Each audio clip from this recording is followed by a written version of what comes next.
an Unspoiled Network podcast. This is Spoil Me, covering The Magician's Guild by Trudy Canavan. In these chapters, wow, it must suck to have awesome magic, and it seems like all you can do sometimes is light things on fire. Very inconvenient.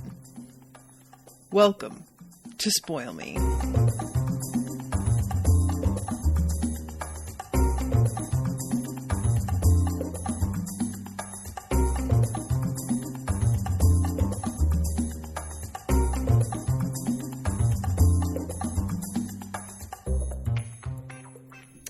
Welcome to the show, everybody. I am Natasha, and this episode is sponsored by Linda. Thank you very much, Linda. She is covering the next 3 chapters, 5, 6, and 7 of The Magician's Guild. 5, 6, and 7 of Part 1. And these chapters are when we learn a little bit more about the pasts of our characters. So we have a conversation starting in chapter 5 between Sari and Sonea. And she talks about like where she grew up and the fact that her parents were servants for one of the families. And families is capitalized. Families. But they were thrown out when father was accused of stealing. And I liked this moment because Sari asks, did he? And, you know, you'd expect a little girl to be like kind of defensive of her dad, especially since you get the impression she hasn't seen him for a while. So there's a sort of like, what's the word I'm looking for? There's a sort of assumption that I would make that you try to deify your father a little bit if he's been gone for a long time and the last time you saw him was when you were little. But it does not appear that she falls prey to that particular piece of denial that we often indulge in. He asks, did he? And she says, probably. Jana blames him for everything I do that she thinks is wrong or bad. She doesn't approve of theft, even if it's from someone rich and mean. And he left my mother. He left when my mother died, came back once when I was 6, gave Jana a bit of money, then left again. So, no idea where he is, what he's doing. Like, I'm curious if he's a magician, because obviously there's a strong suspicion that it's a genetic thing. I'm not sure that this is necessarily proven, but when we are in, I think Lord Rothan is the one who's theorizing about that in another chapter. So, you know, if that's the case, it had to come from somewhere. And the fact that her father is still alive, just narratively speaking, seems like the natural choice for which of her parents to actually have magic powers. If he does, or if he hasn't had them like smothered somehow, or if he is able to even control them or acknowledges them. Sari, meanwhile, talks about the Thieves, and I don't know if I've mentioned that the Thieves are capitalized also. The Thieves is not just like a name for cut purses in the street. The Thieves is like an organization, a criminal circle. And Sari tells her that the Thieves killed his dad when they found out that he was cheating him. And she's surprised that he's never confided this before. But he's like, yeah, it's not really a good idea to let people know that your dad was a squimp. And a squimp is the name they have here for somebody who cheats them. He took stupid risks and got caught. So it's true then. You are a thieves man. Because I don't think I mentioned this a couple chapters ago, but the fact that they're using the Thieves Road to hide Sonea is sort of a risky proposition because she's not entirely clear if Sari is allowed to use it. They have pretty stiff penalties if somebody unauthorized comes down into the underground tunnels. And he's often talked about how he has connections to the thieves, but she has never been sure how valid that is because there's a certain amount of mystique that is lent by claiming association with the thieves, and she feels like maybe he's just capitalizing on that and that there isn't really any strong connection. But with his father having worked for the Thieves, it turns out that connection is there. It's just, understandably, with his father being a traitor, essentially, it's a little bit more complicated. So we get a bit of a flashback of Sari. He goes down into the Thieves' Road to escape from one of the guards who he tried to pickpocket unsuccessfully. The guard noticed. So Sari dropped down into the tunnels, and somebody immediately descends on him and is just like, who the fuck are you? What are you doing here? And they drag him away to a cell, and he has to wait for quite a while, several hours, before somebody comes in and they recognize him. And they tell him, you be in a lot of rub, but I think I can give you a bit of space. Don't use the road regular-like, but if you have to, use it. If anyone asks, tell them Ravi said you could. But remember, you owe me. If I ask you for something, you'll give it to me. If you give me boot, you don't get to use any road again. We right? So, yeah, he's got a pass, but it's not exactly at the level of... He feels like he's been sort of overusing his privilege, because they've basically been using the roads for like several days straight now to get Sonea from place to place. So he's going to start... His transit pass is almost full, and he's going to have to recharge it. So, yeah, he is technically within his rights, but he hasn't had anybody, like, challenge him directly, and he's not sure if he brought up that Ravi said I could, if it would even have any sway anymore, because Ravi might be dead, or Ravi might not be... it's an interesting question. And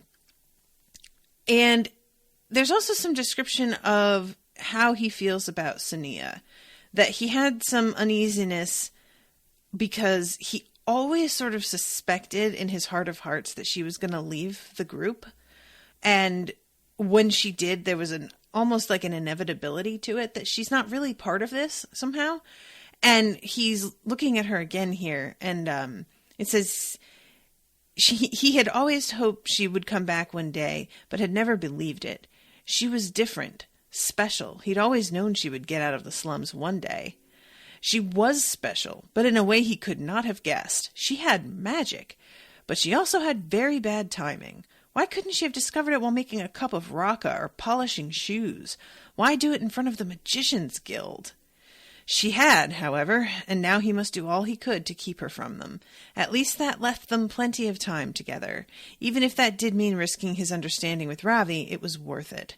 But he hated seeing her looking so worried.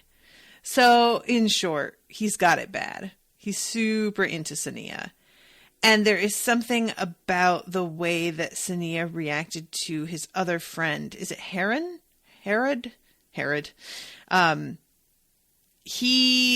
I feel like she's not really that into him. I feel like there's a little interest in Heron happening. Heron, thank you, Abby.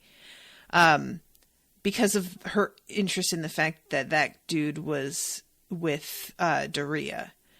So I might be wrong about that. It may have been a purely like circumstantial, innocent inquiry. Oh, really? How long has that been going on? But there was something about the way that scene worked that makes me feel like it wasn't just, I feel like she really is sort of like, oh, okay, welp. So in any case, this moment, they're like in the middle of chatting about that the magicians are, since they are snooping in the tunnels, that probably the thieves are so distracted by that they aren't going to care whether or not Sari is overstaying his welcome. So they're in the middle of talking about this when she suddenly gets up and she tells him to shush and starts walking around the room, like staring aimlessly at all the walls, and then flinches and looks really terrified. And he doesn't understand what's happening. And she explains that they're searching. And he's like, I don't hear anything. Are they here? And she says, no, I can see them. But it's not like seeing. It's more like hearing. But it isn't because I can't tell what they're saying. It's more like they're searching with their minds. Sari stared at her helplessly. If he still had doubts that she had magical powers, this cast them aside forever. Can they see you? She gave him a frightened look. I don't know. He clenched and unclenched his fists. He had been so sure he could keep her from them, but there was no place he could take her, no walls that would hide her from this. Yeah, that sucks. Being powerless to help somebody that you love is the worst feeling. So, at this point, he tells her to try and use magic again because she mentions that she has been on the receiving end of some sort of like supernatural perception before and managed to hide herself. So he's like trying to get her to do it again. And it seems like it works. This moment of, it went past, they kept looking at me, and then a smile spread slowly across her face. They can't see me. He searched her eyes. Are you sure? She nodded. Yes. It's like they're blind, which is pretty good. The way that this goes down, though, is the way that she says they can't see me. It doesn't... Okay, that one seemed to look right at me. She turned to look at Sari, but it went past. They keep looking past me. So apparently she did like make an attempt to use magic to camouflage herself, and it did work. Because there was something about the way that was written that felt kind of passive, like she wasn't sure that she had managed to do something, that it just, their searching slid right off her. But I think it's just being from Sari's perspective. She's not going to give him a play-by-play of using her powers. So Sari tells her, I think I better move you again. I've got a place in mind off the road that might do for a few days. So then we go to the guild hall, and Rothan is here, watching all of the magicians who are searching for her mentally, which is kind of a weird thing that they're like all doing it together. They aren't just given an assignment and doing it from the comfort of their own living rooms. They're all gathered, and I'm wondering if that accentuates their power somehow, if it like increases it. But I do like the description that all of them have different expressions on their faces when they're doing mental searches. He got a childish amusement from their different expressions. Some magicians frowned. Others looked puzzled or surprised. Most might have been asleep, their faces smooth and serene. And one of them is snoring, so he's like, well, I guess it's a little bit too relaxing doing this. And Rothan is getting frustrated at this point because they really should have found her by now. And obviously this search is unsuccessful. They are not able to locate her. Daniel, meanwhile, is going to, Lorlin, has come to bring him to the guild gates because Daniel has put out this APB, basically, to the common people, a promise of a reward for information about the location of this girl. And it's just such a, I understand why they're doing it. They don't have a lot of options at this point, but it really does seem like an enormous waste of time to put out a reward. Like, you are just going to have to sift through so many people. And so all these folks are turning up with girls who look like her close enough that it's might have been tricked. Or they're coming with vague enough information that they're hoping they can be they can wheedle their way into saying that they led to her capture, even though the information they bring is not even going to be related, more than likely. It's just a lot of, broke, desperate people, which for some reason they didn't expect. There's 200 of them when Daniel first gets this message, and this is just the first batch, So he decides that he's going to go and deal with them. And I found this interesting, actually. There is a girl that some older woman brings with her and claims is Sonea. And he has to prove that it's not her by touching her and feeling out if she's got any powers. And it turns out she does have some, which startles him a little bit. And he backs away and he still says, like, this isn't the one. But he clearly didn't expect there to be any sort of power within this girl. And it's not a ton. It's a small pool that's not really, like, of the quality or depth that it would take to pull off what Sonea did by accident. But it makes me wonder just how many folks are out there with secret wells of power that these magicians don't know about. If this happened so quickly, like the first person that he touches has power, this might be a much more common thing than anybody's aware of. And if Sonea learns to sense it in other people, she might be able to, like, assemble a small army of like covert operatives who are anti-guild, you know? But anyway, I'm just spitballing here. So yeah, this moment also, like, the idea that this woman, I don't know what her connection is to the girl that they bring with her. But it's kind of a fucked up thing because she's just willing to, like, sacrifice this total stranger, who's pretty young, I think, to get some money. Like, she's basically selling this girl, which it's just a kind of a fucked up situation. I'm very curious about what their relation is. If she just saw her and she looked close enough that she figured, oh, this'll work, and just, like, dragged her there, or if she knows her or what. But it feels pretty sketchy. So yeah, this moment is just kind of fun. Let's see, taking it, Daniel sent a mental inquiry to her mind. He immediately sensed a well of power lying dormant. Surprised, he hesitated a moment before releasing her hand and stepping back. I love this moment. Go, Daniel called. Return this afternoon. He turned quickly so his robes swirled around him dramatically and strode away. A low exclamation of awe rose from the crowd. Smiling, he lengthened his stride. I really like this. He's such a drama queen, and I'm here for it. I mean, if you're a magician, and part of your costume or your uniform is to wear, like, robes, how do you resist moments like this, right? You've got to do this occasionally and just be really impressive, I feel like. Oh, I'm sorry, the chat's blown up here. Linda says, them searching always reminded me of meditating. Yeah, it does seem like that, except, like, that there's more concentrate, because meditating is supposed to be making your mind go blank, and it seems like they are actually focusing really hard on something, so it's sort of like in inverse, but similar idea. I love how the magicians just never anticipated this. They just have no idea about normal people. Yeah, I think they just really underestimate, Abby, how desperate everybody in the Dwells is. It seems like it's kind of coming as a shock to a lot of them, the conditions that folks are living in. But also, many of them don't really care. It's just once it actually affects them in this kind of way, they're suddenly, like, more aware of it.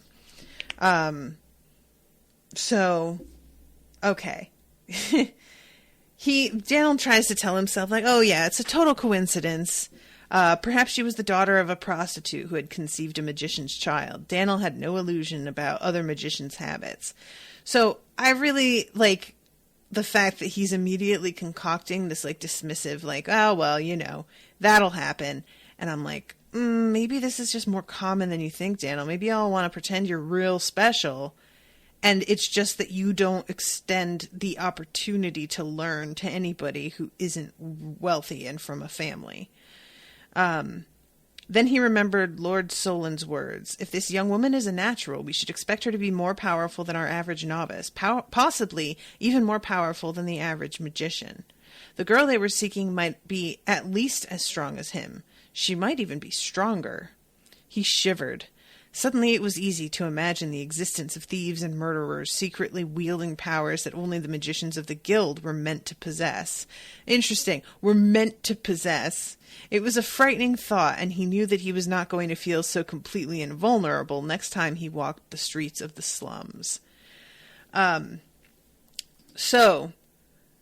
Sonea, the next scene with her is she's in somebody's attic with a bunch of kids who have no place to go. And she's a little worried because the kids are talking about the reward money. And it sounds at first like a couple of the kids are tempted to turn her in. And they're not specifically talking about her. They are because they're talking about the girl that the magicians are looking for. But they aren't aware that the girl is in their presence right at this moment. They're all talking in sort of hypotheticals. And she's trying desperately not to be noticed, as they discuss whether or not they would consider helping the magicians, even for that kind of money. And it turns out that all the kids decide that they are not going to, because the magicians have caused so much trouble. Like, they're describing all of the things that they've done and who they've killed in their families and things. And it's pretty brutal, actually. So, yeah. One girl describes how she tried to rob a magician. Or not she. One of her uncles tried to rob a magician. She tried to cut his purse, but the magician had magicked it so he'd know if anyone touched it. While the magician turned around real quick and hit him with his magic and broke his arms.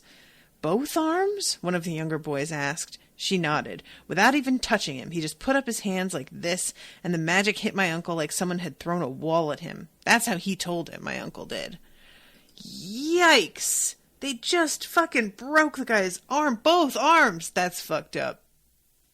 That's real fucked up. And then my sister was killed because of the magicians. We were in a crowd. The magicians started their flashing lights in the street behind us, and everyone began to run. Ma dropped my little sister, but she couldn't stop because there were so many people running. Da went back and found her. I heard him cursing them, saying that it was their fault that she had died. The magician's fault. He narrowed his eyes and glared at the floor. I hate them. See, she said, would you help the magicians? Not me. That girl showed 'em she did. Maybe next time she'll get more of 'em. And Sonea's like, well, thank God. And Sari climbs the stairs and is like, so, somebody betrayed us.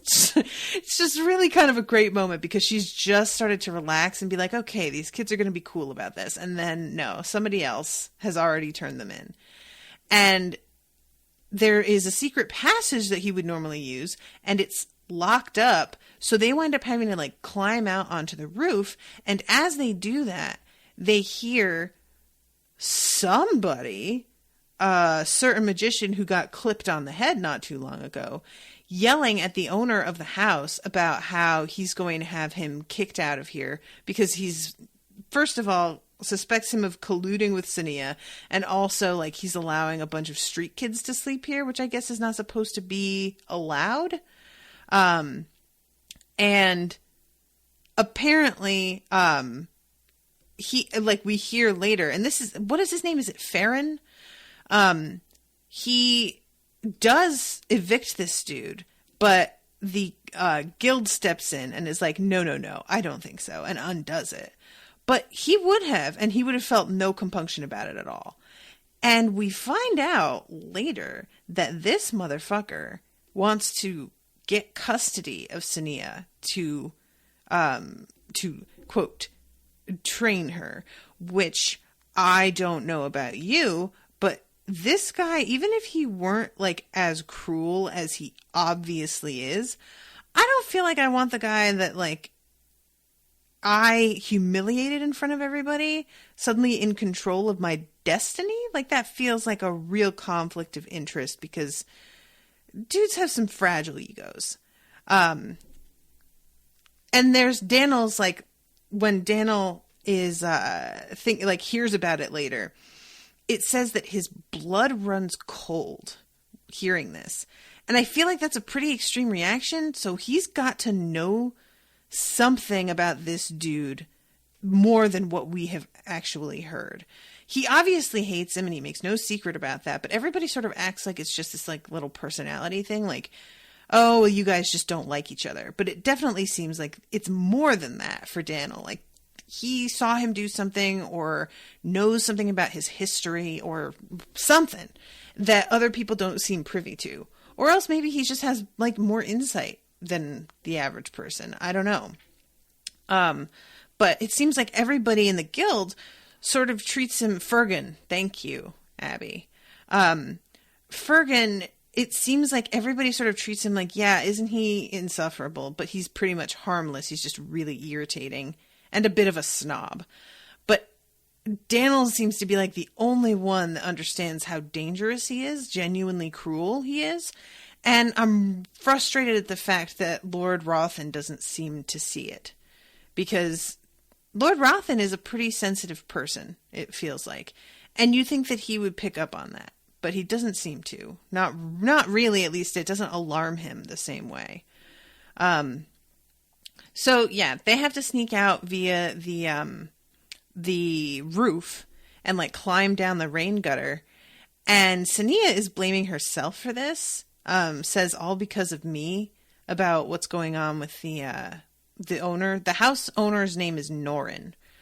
And she says, what will happen to him? I don't know, but it sounds bad. Sonea felt a pang of guilt. All because of me. He turned to stare at her. No, he growled.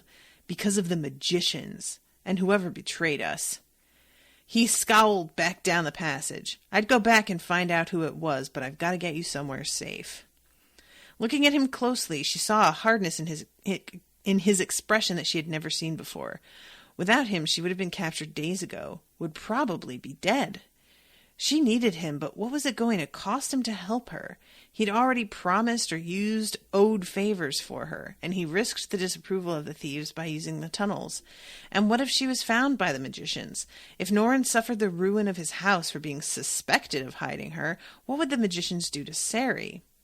Do you know what the penalty is for hiding enemies of the guild, old man? She shivered and caught his arm. Make me a promise, Sari. Promise that if they ever catch us, you'll pretend that you don't know me. If they do see that you're helping me, then run away. Don't let them catch you as well. He shook his head. Sonea, I wouldn't just say you will. I couldn't bear it if they killed you because of me. Sari's eyes widened, then he placed a hand on her shoulder and smiled. They won't catch you, he told her, and even if they do, I'll get you back. I promise you that. So, next chapter, 6, Underground Encounters. Starts off with Daniel entering the bold knife, which is pretty great. The bold knife is the front for part of this underground network of thieves, and apparently is where you want to go if you are trying to hire an assassin. Daniel is in disguise, but he hasn't gone so far as to try and make himself seem like a commoner, like a dwell. He is looking like a merchant because he recognizes that he looks healthy and he has a certain like culture to his voice. And there's only so much that a disguise is really going to do. Like, they aren't going to really he's not going to really fool anybody. So as long as he can get himself in there, and I wasn't sure how long he was going to carry this, but it turns down. I also forgot. No amount of dressing down was going to hide his unusual height. I don't think that's been mentioned before, has it? That, like, this could be taken one of two ways. That either Daniel himself is just unusually tall, and distinctively so that he'd be recognizable, or that the magicians tend to be taller than the average person. No amount of dressing down is going to hide his unusual height, obvious health, and cultured voice. So, I'm not, like, is the height thing supposed to be part of being healthy, or being, like, upper class, maybe? So, anyway, he has to deal with a bartender, who is sort of like the man at the door that he has to get past to talk to somebody. If they found out I was cheating those who went looking for their help, they'd flay me and hang my skin off the rafters as a lesson to others. So Daniel pays this guy. He pays another guy. Like, it's a big system of people getting paid just to talk to somebody, which he doesn't trust initially, but then we find out that this is pretty much how it works.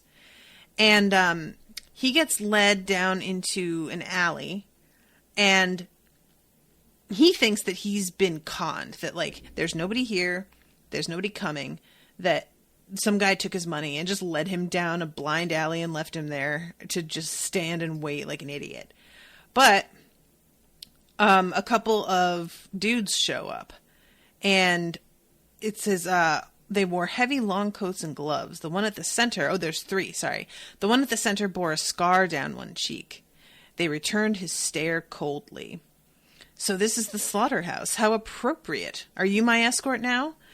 The middle thug held out his hand for a price. So he says that he wants to talk to the one with the widest influence. And the one in the middle laughs and says that'd be Goran. And one of the guys with him, it says, smothered a laugh. I'm not entirely sure what the joke is here, because I feel like by the end of his encounter with Goran, I'm supposed to get it, and I don't. So if it's not a spoiler, you guys can tell me if it's something that I just missed. But if it is a spoiler, then never mind. And they go in a couple of circles before Daniel sort of stops and is like, okay, what are you doing? Why are we going in circles? Which, again, I'm still not entirely clear on what that's about. Like, maybe they circle to let everybody get a good view of the guy, or maybe they're signaling behind his back and he doesn't see it. But finally, he opens a grill in the ground, a ventilation grill, and they send him down there, and he winds up getting, like, brought down all of these different corridors, and they put a blindfold on him and make him wait. And he realizes finally that there is a sort of presence in the room that is meant to test whether or not he is a magician. And initially, he, like, starts to fall for it. Then he realizes what it is and resists the temptation to, like, react to it the way that a magician would.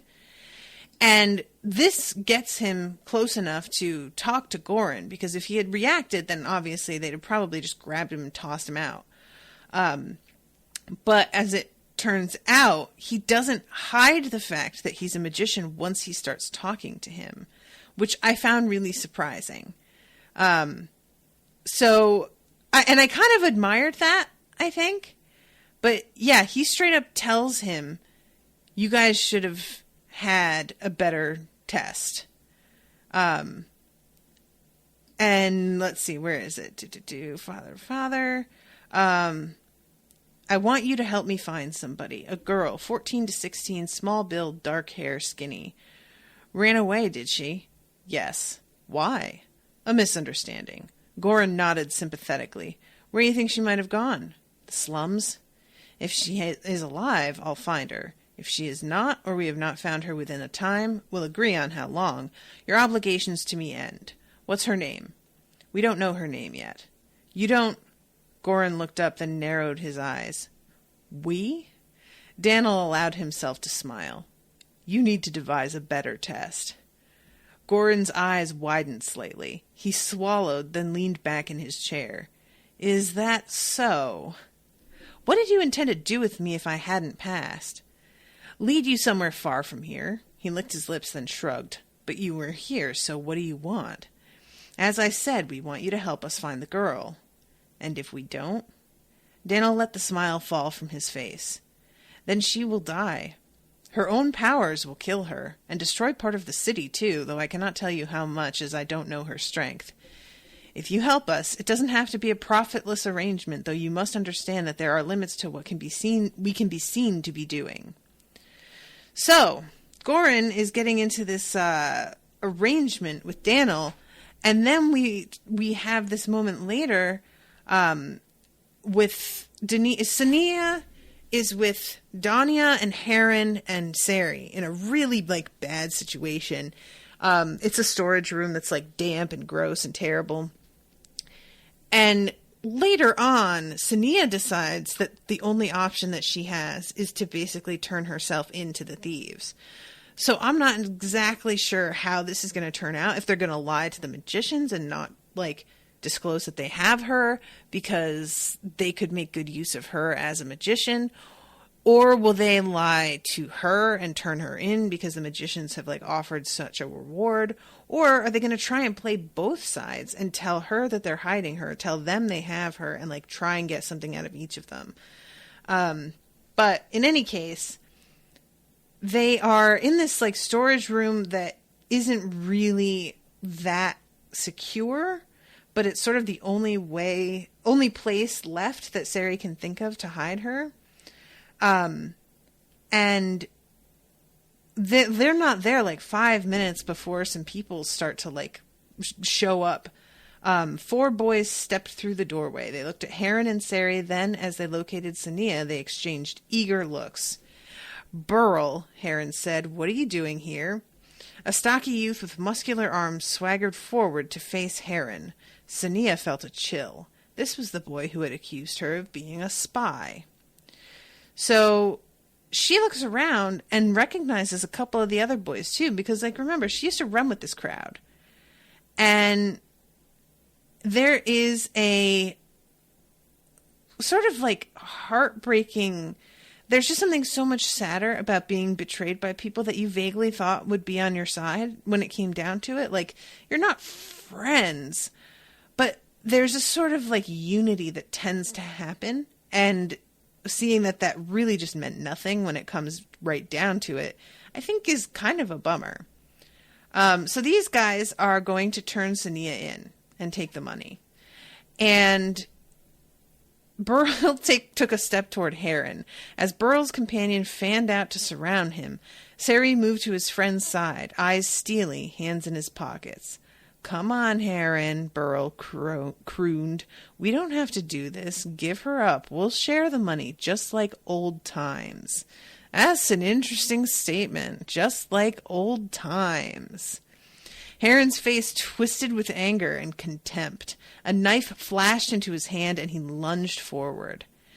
So he slices Heron because Heron's a little too angry and not using his head. And Danya, with some presence of mind, grabs Sonea and is like, hey, how about you use your magic? How about you do something? Can you do something? Fucking do anything. Anything. So finally, Sonea manages, because what she's trying to do is, like, move some stuff to, like, bash into Burl, and it doesn't seem to be working. And finally, she gets, like, angry enough that she's sort of able to do it, but she also lights that box on fire that she, like, this, like, wooden crate, which is not what she intended to do. So that's a lot. And I just felt like, okay, I'm getting a little ahead of myself. She looked up to see Sari's opponent backing away, one hand clutching his arm. Then something slammed into her chest and she fell backward. As she landed on the floor, she twisted, trying to roll out of Evan's reach, but he threw his weight across her and held her down. And Danya manages to bash Evan on the floor, or on the head, until he crashes to the floor. Danya brandished her weapon at the unconscious youth, then relaxed and grinned at Sonea. So yeah, this is the part where I really thought some other shit had happened right here. "Hi," Danya exclaimed. "I think we're winning." Burrell stepped back from Heron and glanced at her. He reached into a pocket, then made an abrupt gesture. Red mist filled the air about Heron's head. Can I just tell you, like, the red mist is what it's called when somebody gets shot and, like, their brain matter and blood is still floating in the air. So I definitely thought he had just shot Heron in the head. It took me a minute. Like, Heron swore loudly as the poppy dust began to sting his eyes. I was like, oh, Jesus, because that got real violent all of a sudden. You know, they're fighting with knives and they're wrestling, but he had a gun in his pocket the whole time. I was just really for a moment, I was like, is this all way different than I thought? But no, this is just some of the same stuff that they used against the guards in the city earlier. So calming down, because that was about to be pretty brutal. So, and Burl keeps doing this. He's still got more powder, and he keeps like directing it at Sari, and he like to the point where Dania says that he could kill them if he keeps doing this. I didn't realize it was that strong, but yeah, that's the fact that you could like kill somebody if you keep sending this stuff at them, I guess makes sense, because they're not going to have air to breathe that isn't contaminated with this stuff. So finally, focusing on the box, she gave it a mental push, willing it to shoot forward and strike Burl hard enough to knock him out. She felt something loosen inside her mind. A flash of light lit the room, and the box burst into flame.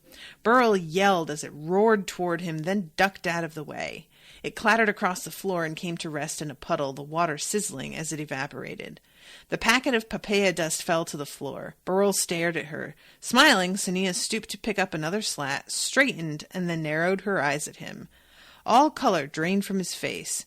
Sparing no glance at his allies, he leapt for the door and staggered away.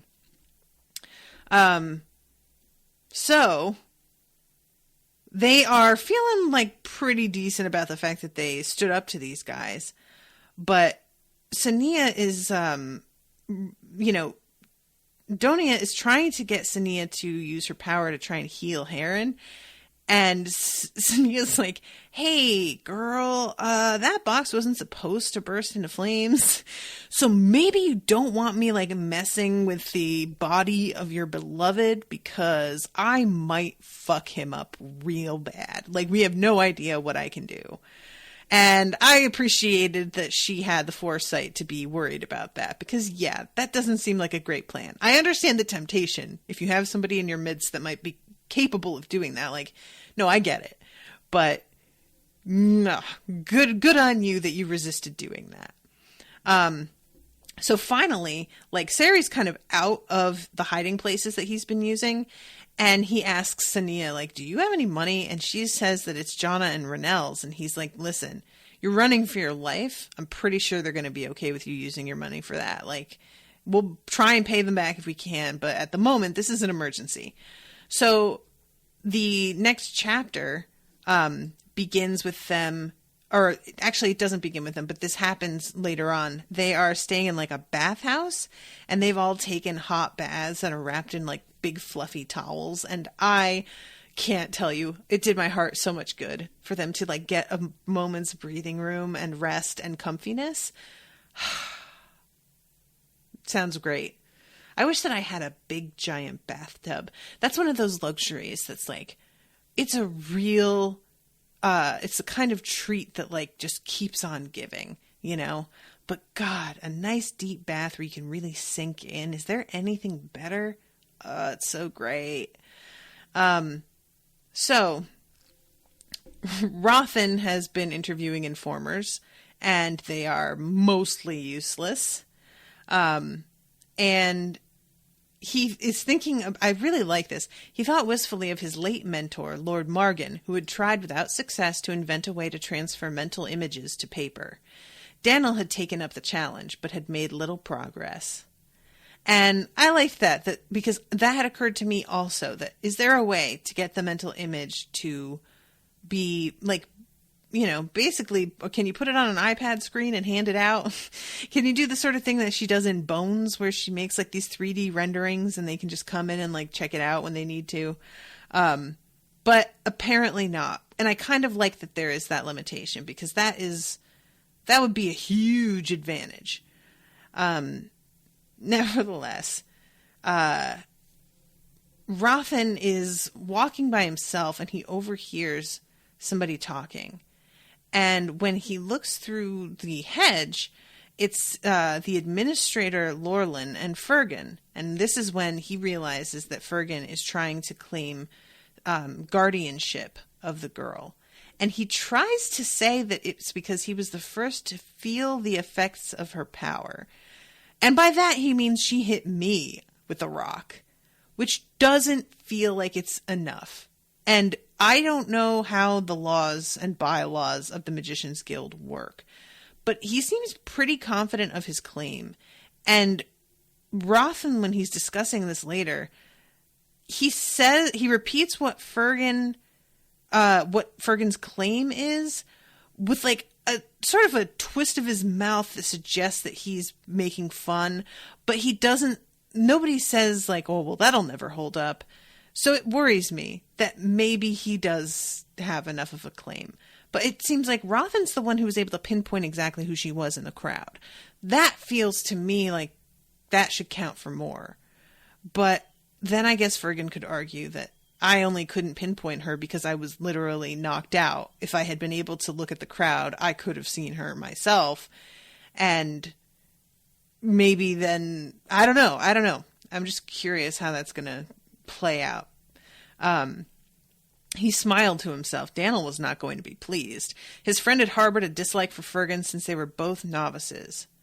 When Daniel heard the news, he would be even more determined to find the girl himself. So that's the opening. Then we go to the bathhouse. She says, "What now? We can't stay here." "I know. I've been thinking about that. Keeping you hidden from the magicians would have been easy, but the reward changed that. I can't trust anyone now. I can't call in favors, and I've run out of places to hide you." And this is when he says that we should get help from the thieves. Sooner or later, someone's going to turn you in. And she says, "Well, why wouldn't the thieves turn me in?" And he says, "This, you've got something they want. I bet they'd love to have their own magician. Once you have their protection, nobody will touch you. Nobody crosses the thieves, not even for 100 gold. Jana and Ranel always told me you can never get free of the thieves. They keep their hooks in you. Even after a deal's over, you're never really out of their debt." Sari shook his head. "I know you've heard bad stories. Everyone has. You just have to stick to their rules and they'll treat you fair. That's what my dad used to say." "They killed your dad." "He was stupid. He squimped." "What if—" She sighed and shook her head. "What choice do I have? If I don't, the guild will find me. I guess being a slave to a thief is better than death." Sari grimaced. "It won't be like that. Once you've learned to use your powers, you'll be important and powerful. They'll give you a lot of rope. They'll have to. After all, if you decide you don't want to do something, how will they make you?" She looked at him, searching his face for an unbearably long time. "You're not sure about it, are you?" He forced himself to meet her eyes. "I'm sure that it's our only choice. I'm sure they'll treat you fairly. I'm not sure what they'll get you to do for them in return." That's the question, right? Like, yikes. I mean, as he points out, there will be a point where if she doesn't want to do something, how will they make her? But I feel like they'd find a way to make her. All they'd have to do is threaten to hurt like an innocent person, and she'd probably cave, because she seems like somebody who has a conscience.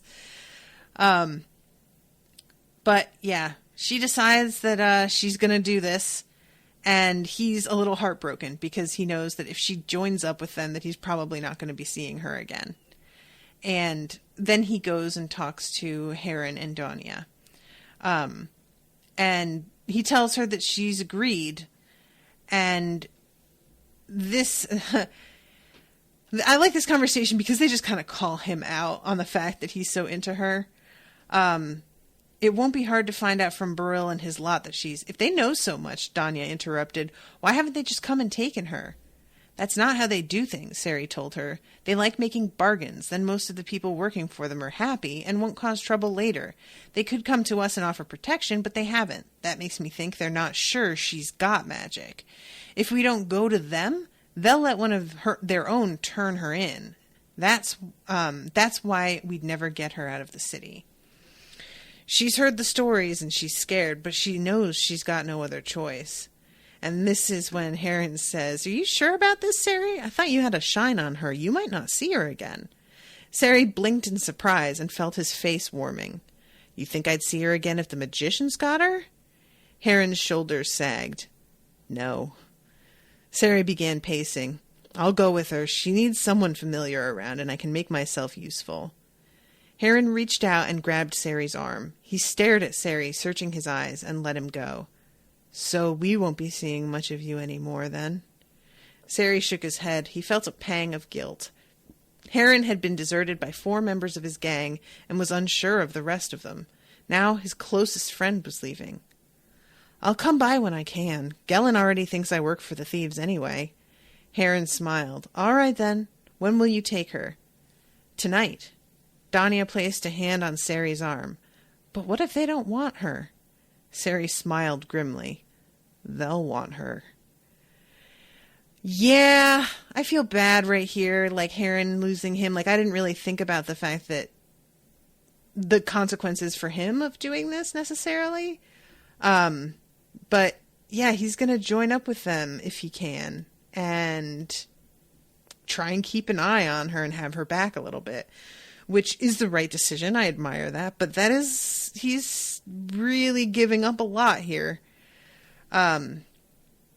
So then we go to Daniel's POV, and he is listening to a woman, Yaldan's wife, Ezreal.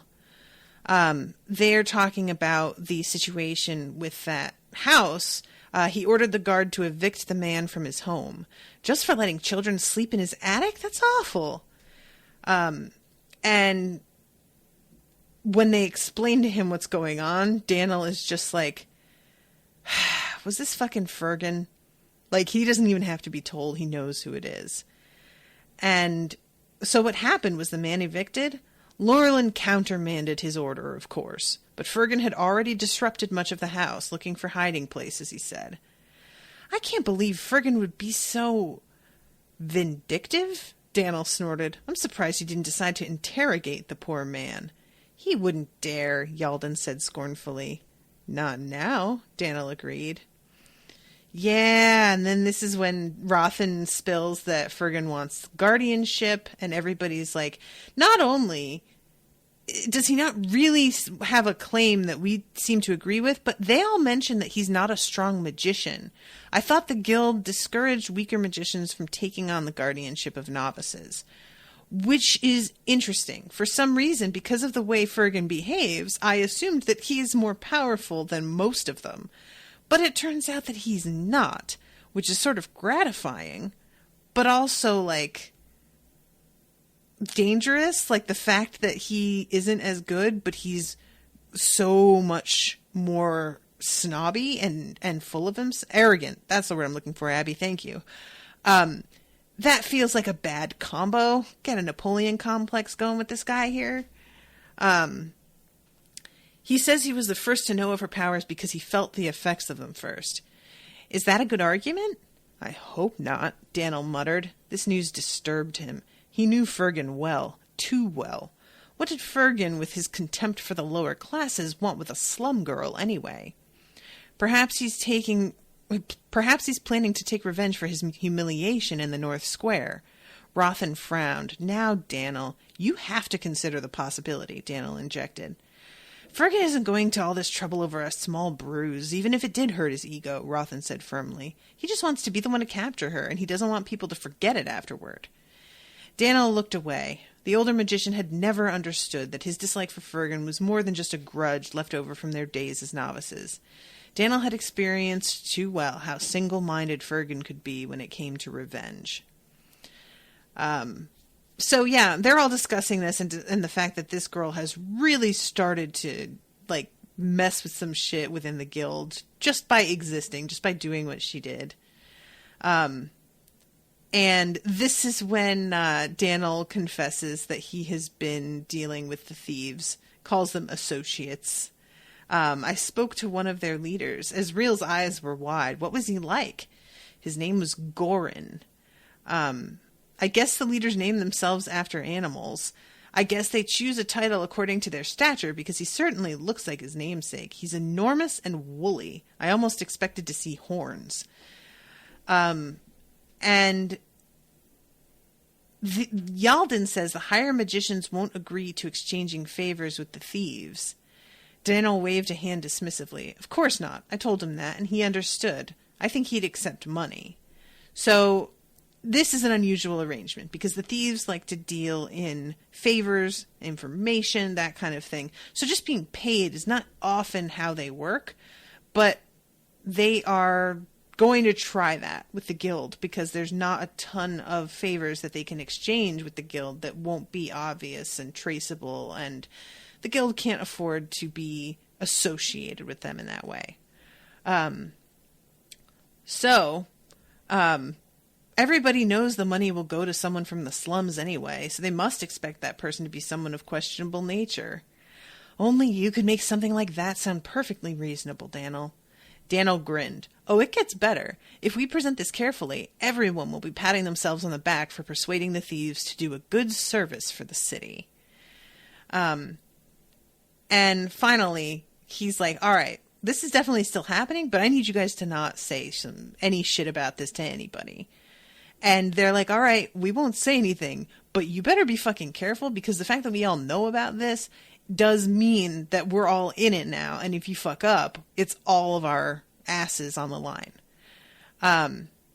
So then we have the moment where Sari and Sonea go and see Farron.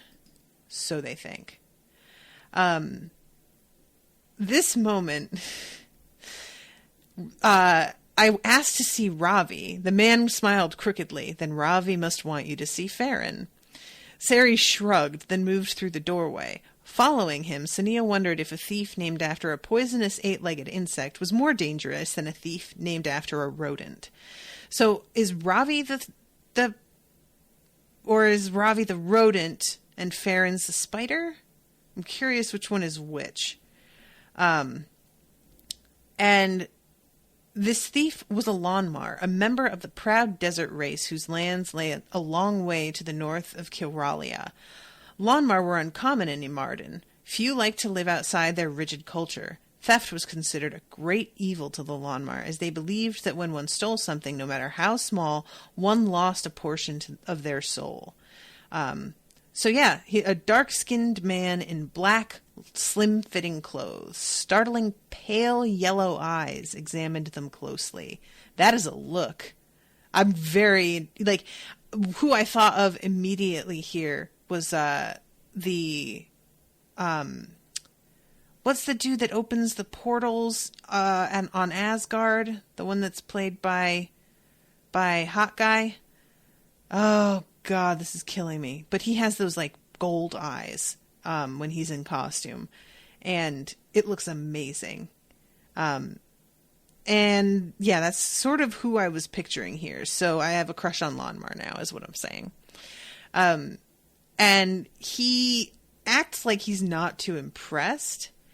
And finally demands that, she perform some magic. And I really enjoy this because he sort of wants a specific thing. He wants her to move this book that he puts down.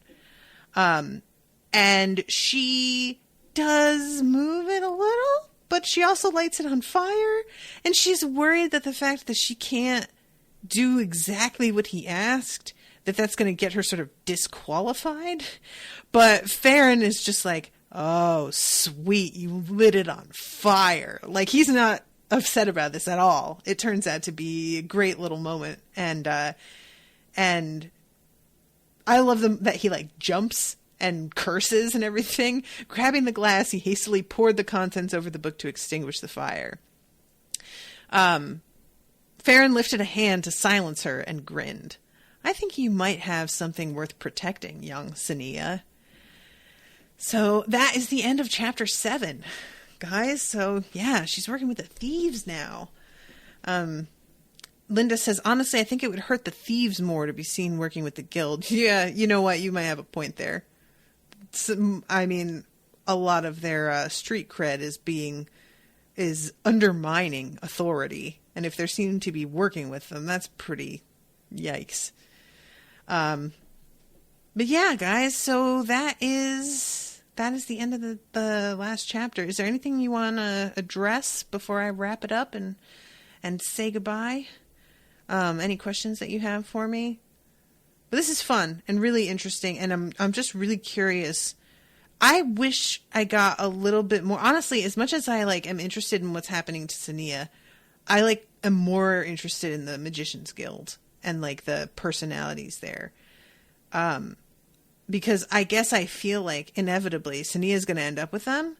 And I want to know exactly what it is she's going to be getting into. I want to feel like I've got a sense of them. But that might not be true. Or if she does end up with them, it might be a while. So, yeah, we'll see. Abby says, I had a question, but I've forgotten it now. I can relate. I do that all the time while I'm recording. All right, well, then I'm going to bid you both adieu. Thank you very much for coming to the chat. Thank you, everybody, for listening to this episode. And make sure to check out the group, facebook.com/groups/spoilmepod. And I'm trying to think if there was and if you want to commission something, it's unspoiledpodcast.com/shop. There is another recording later today of Sunshine. And it's going to be a combo of me reporting on what I've already read as usual, and then doing a partial live read on the air of just like, I think she said about 9 or 10 pages. So she specifically picked them out, and I'm going to be giving you my live reaction. She just didn't want me to read the whole thing live, which I understand because those can be a little tough. So yeah, that'll be fun. And that starts in about an hour. So I am off to get my pre-reading done. Thank you guys again. Thank you, Linda, for commissioning this episode. Really appreciate it. And hopefully I will see you soon with a new episode. Toodaloo, motherfuckers.